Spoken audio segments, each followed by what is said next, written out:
Hello guys, shout out to everybody. So pag-usapan natin yung how to be a good class president. Number 1, treating everyone nicely. How to treat your people nicely. So ito yung gagawin.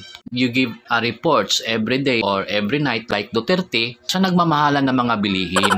At alam naman natin na ang laki ng pera na natatanggap mo sa ating mga taxes, trillion of money, hindi pa yun kasali yung inutang mo na billion of dollars. At hindi pa kasali yung mga donisyon. Paano naging nice ang isang president? Hindi mo na comply yun sa mga tao. Kawawa naman yung bumoto sa'yo na umaasa na yayaman yung Pilipinas. Na which is ngayon, sobrang hirap na sa nagmamahalan ng mga bilihin at sa nagmamahalan ng mga pamasahe. Very sad to our fellow Filipinos. Ganito ang mangyari. At naglalabasan pa yung mga addict na they are victimizing every day. Our innocent people are struggling for their job and for their works every day, for their school every day. Nangangamba na sila ay hindi na safety dahil sa mga naglalabasan ngayon. If you are a president, number 1 responsibility mo, protektahan yung taong bayan because you are a commander-in-chief. Pero hindi mo nagawa yon. Very sad. You are a worst president for us. So, ito naman mga bangag, no, na mga supporter nito, sasabihin na naman, lugaw, lini, lugaw, mga inutil talaga, mga inutil.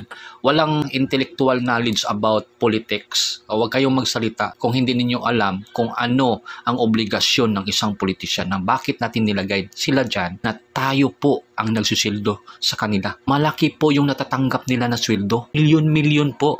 Tayo yung sildo natin ang liit lang. Wawa naman yung mga Pilipino. Kaya nga, we asking their best performance na hindi naibigay sa atin. Yan ang nakakaawa dito. Then, number 3, being the voice of the people. Ikaw yung boses ng masa. Ikaw yung boses ng mga tao, ng mga mahihirap. Pero may voice ba?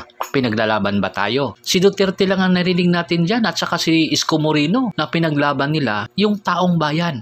Pinaglaban nila yung mga tao sa Pilipinas. Mahal nila yung mga Pilipino. Yun ang totoo. Itong mga bangag, minamahal nila yung politisyan na walang pagmamahal sa atin. Kung hindi nyo na-notice yan, ibangag talaga kayo.